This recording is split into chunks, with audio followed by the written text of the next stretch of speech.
बिस्मिल्लाहिर्रहमानिर्रहीम। अस्सलाम वालेकुम। मैं हूं रज़ा मेकन, आप देख रहे हैं IR के न्यूज़। आइए जानते हैं कुछ अहम अपडेट सदीक जान साहब से। आज हुआ ये कि जो सरफराज डोगर साहब हैं, उनकी कोर्ट के हवाले से जो हमारे दोस्त हैं जो वहाँ पर मौजूद थे, साकिब बशीर साहब, फैसल अब्बास खार साहब या आलिजा या दीगर दोस्त जो है श्याम कियानी साहब या हुसैन चौधरी साहब जो उस कोर्ट रूम में मौजूद थे, उन्होंने जो रिपोर्ट किया वो आपके सामने रख देता हूँ। मैं क्योंकि मोहसिन अख्तर कियानी साहब की अदालत में था उसके बारे में भी आपको बता देता हूँ। तो साकिब बशीर साहब कहते हैं कि इस्लामाबाद हाई कोर्ट में जस्टिस सरफराज डोगर के कोर्ट का आगाज़, अदालत का आगाज़ तिलावत कुरान मजीद से हुआ और उसके बाद जो डिप्टी अटॉर्नी जनरल हैं अब्दुल खालिक थिन साहब, उन्होंने बताया कि मैं लॉ ऑफिसर हूँ और मैं आपको वेलकम कहता हूँ। और उसके बाद additional attorney general Munawwar Iqbal Duggal साहब जो हैं उन्होंने भी उनको खुशामदीद कहा और एडवोकेट जनरल ऑफिस से भी सरकारी वकला ने उनसे अपना तारुफ कराया और उनको खुशामदीद कहा। और इस तरह से जो साकिब बशीर साहब में वो कहते हैं कि लॉ अफसरान सरकारी वकला के अलावा कोई और वकील पेश नहीं हुआ। हालांकि जब भी कोई नया जज आता है तो उसको जब एलिवेट होता है तो वकला पहले दिन जाते हैं उनके कमरे अदालत में, उनको खुशामदीद कहते हैं, वेलकम कहते हैं, मुबारकबाद पेश करते हैं। और जब ये दो जजेस ने हलफ उठाया था, आज़म खान साहब ने और इनाम अमीन मिनाज साहब ने, उस दिन भी हमने आपको रिपोर्ट किया था कि उस दिन भी तवज्जो का मरकज़ ये दो जज नहीं थे, बल्कि उस दिन भी तवज्जो का मरकज़ जो है वो 6 जजेस थे। वो जो ख़त लिखने वाले हैं सब उनको जाके मिल रहे थे, वकला उनसे जाके मिल रहे थे, मीडिया उनको ढूंढ रहा था कि उनसे बात की जाए और उनसे पूछा जाए कि वो क्या सोच रहे हैं, क्या देख रहे हैं। और आज भी बहुत से कोर्ट रूम्स में हमारे रिपोर्टर्स जो हैं वो वहाँ पर मौजूद रहे कि क्या कोई जज को ऐसे रिमार्क्स ना दे दे इन जजेस के आने के हवाले से, क्योंकि जो 5 जजेस हैं उन्होंने ख़त लिखा था, नाम 7 का था, दस्तखत 5 के थे और उन्होंने अपने ख़त में बहुत ज़बरदस्त 2-3 पॉइंट्स उठाए थे। पहला यही कि जिस भी हाई कोर्ट का कोई जज हलफ उठाता है तो वो उस हाई कोर्ट का हलफ होता है, तो वो वहाँ से इस तरह से ट्रांसफ़र नहीं हो सकता। और दूसरी जो उन्होंने कहा था कि अगर कोई जज ट्रांसफ़र होगा तो वो उस अदालत में आके नया हलफ लेगा और वो सबसे जूनियर होगा जो पहले जजेस होंगे। और तीसरा उन्होंने कहा था कि अगर आप इसलिए इनको ला रहे हैं कि ज़ेर इल्तवा केसेस बहुत ज़्यादा हैं तो फिर लाहौर हाई कोर्ट में 2 लाख पेंडिंग केसेस हैं और इस्लामाबाद हाई कोर्ट में 17 हैं और 17,000 हैं और इस्लामाबाद हाई कोर्ट में सिर्फ 3 जजेस की असामियाँ खाली हैं और लाहौर हाई कोर्ट में 25 जजेस की असामियाँ खाली हैं, तो ये कोई क्राइटेरिया नहीं बनता। और उन्होंने कहा था कि चीफ जस्टिस याहिया अफरीदी जो है वो कंसेंट ना दें, आमिर फारूक साहब कंसेंट ना दें, शफी सिद्दीकी साहब कंसेंट ना दें, हाशिम काकर कंसेंट ना दें, आलिया नीलम कंसेंट ना दें। लेकिन अभी इसकी तफसीलात नहीं आई कि इनमें से किस किस ने कंसेंट दिया है या किस किस की कंसेंट के बगैर ही कोई नई आइन की तशरीह करके और इनको इन जजेस को लाया गया है। अब इस सारे में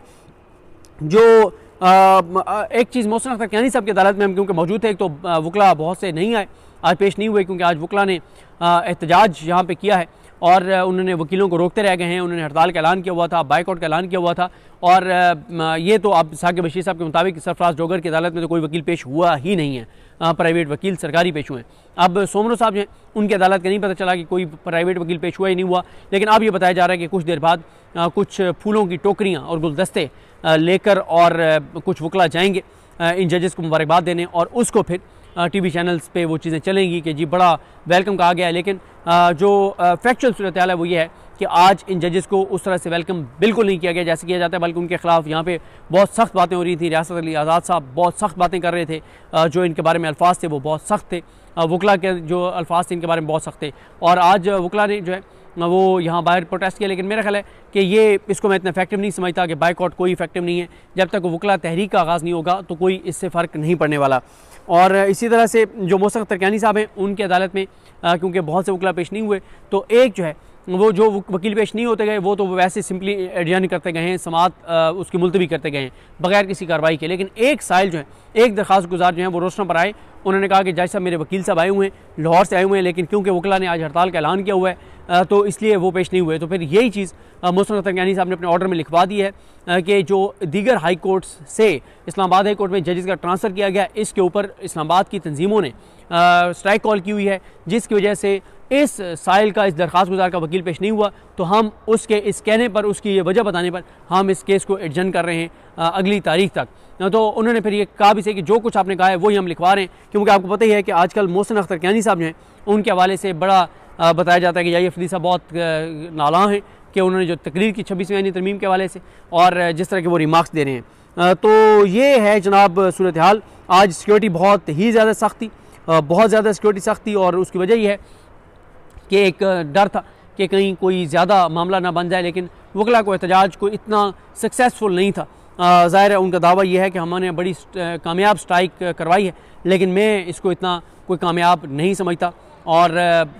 ना ही कोई इतनी गर्म जोशी थी। हाँ, रियासत आज़ाद साहब की गुफ्तगू बड़ी दमंग थी, सख्त थी, लेकिन वकला ने उस तरह से प्रोटेस्ट नहीं किया जिसको आप सक्सेसफुल प्रोटेस्ट कह सकें। और ये मतीउल्लाह जान साहब ने ट्वीट भी किया था कि इस्लामाबाद हाई कोर्ट में तैनात शुदा नए जजेस जस्टिस सरफराज डोगर और जस्टिस खादिम हुसैन सोमरो की अदालत में सिर्फ सरकारी वकला पेश हुए और प्राइवेट वकील कोई भी पेश नहीं हुआ। तीनों अदालतों में 2 या 3 केसेस लगाए गए, जिनमें से एक ही मखसूस चैम्बर का एक केस तीनों अदालतों में लगाया गया। अब यह मखसूस चैम्बर किसका था? ये था इस्लामाबाद। ये एहतशाम कियानी साहब ने ट्वीट किया कि इस्लामाबाद के 3 हलकों के लिए बनाए गए election tribunal justice retired Shakoor Pracha के बतौर वकील 3 क्लाइंट्स का एक केस दूसरी हाई कोर्ट से इस्लामाबाद हाई कोर्ट में ट्रांसफ़र होने वाले तीनों जजेस की अदालतों में पहले ही रोज़ इत्तफाक़ी तौर पर लग गए। और इसी तरह से सरदार एजाज इसा खान साहब की अदालत से फैसल अब्बास खर साहब ने ट्वीट किया कि वहाँ पे 60% वकला जो हैं वो पेश नहीं हुए। ज़ीशान सैयद कहते हैं कि लाहौर हाई कोर्ट से जस्टिस सरफराज डोगर को इस्लामाबाद में किसी वकील ने वेलकम तक नहीं किया। 3 सरकारी वकला मजबूरी में गए, अपना तारफ़ कराया और चलते बने।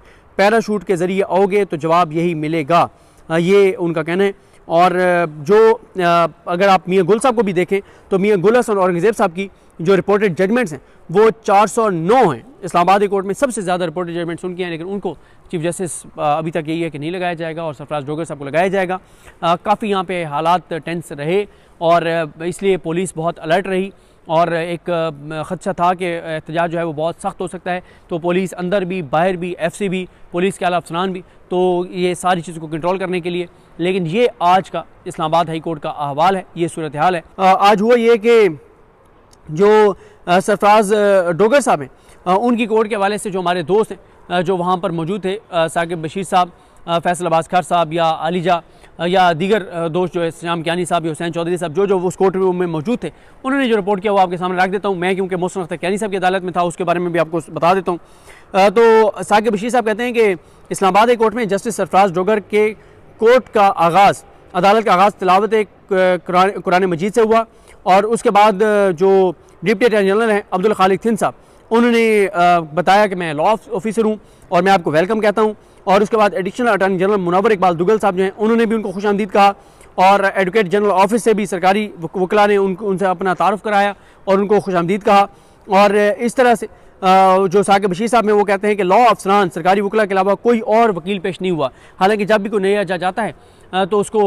जब एलिवेट होता है तो वकला पहले दिन जाते हैं उनके कमरा अदालत में, उनको खुशामदीद कहते हैं, वेलकम कहते हैं, मुबारकबाद पेश करते हैं। और जब ये 2 जजेस ने हलफ उठाया था, आज़म खान साहब ने और इनाम अमीन मिनाज साहब ने, उस दिन भी हमने आपको रिपोर्ट किया था कि उस दिन भी तवज्जो का मरकज़ ये 2 जज नहीं थे, बल्कि उस दिन भी तवज्जो का मरकज़ जो है वो 6 जजेस थे। वो जो ख़त लिखने वाले हैं सब उनको जाके मिल रहे थे, वकला उनसे जाके मिल रहे थे, मीडिया उनको ढूंढ रहा था कि उनसे बात की जाए और उनसे पूछा जाए कि वो क्या सोच रहे हैं, क्या देख रहे हैं। और आज भी बहुत से कोर्ट रूम्स में हमारे रिपोर्टर्स जो हैं वो वहाँ पर मौजूद रहे कि क्या कोई जज को ऐसे रिमार्क्स ना दे दे इन जजेस के आने के हवाले से, क्योंकि जो 5 जजेस हैं उन्होंने ख़त लिखा था, नाम 7 का था, दस्तखत 5 के थे और उन्होंने अपने ख़त में बहुत ज़बरदस्त 2-3 पॉइंट्स उठाए थे। पहला यही कि जिस भी हाई कोर्ट का कोई जज हलफ उठाता है तो वो उस हाई कोर्ट का हलफ होता है, तो वो वहाँ से इस तरह से ट्रांसफ़र नहीं हो सकता। और दूसरी जो उन्होंने कहा था कि अगर कोई जज ट्रांसफ़र होगा तो वो उस अदालत में आके नया हलफ लेगा और वो सबसे जूनियर होगा जो पहले जजेस होंगे। और तीसरा उन्होंने कहा था कि अगर आप इसलिए इनको ला रहे हैं कि ज़ेर इल्तवा केसेस बहुत ज़्यादा हैं तो फिर लाहौर हाई कोर्ट में 2 लाख पेंडिंग केसेस हैं और इस्लामाबाद हाई कोर्ट में 17 हैं और 17,000 हैं और इस्लामाबाद हाई कोर्ट में सिर्फ 3 जजेस की असामी खाली हैं और लाहौर हाई कोर्ट में 25 जजेस की असामी खाली हैं, तो ये कोई क्राइटेरिया नहीं बनता। और उन्होंने कहा था कि चीफ जस्टिस याहिया अफरीदी जो है वो कंसेंट ना दें, आमिर फारूक साहब कंसेंट ना दें, शफी सिद्दीकी साहब कंसेंट ना दें,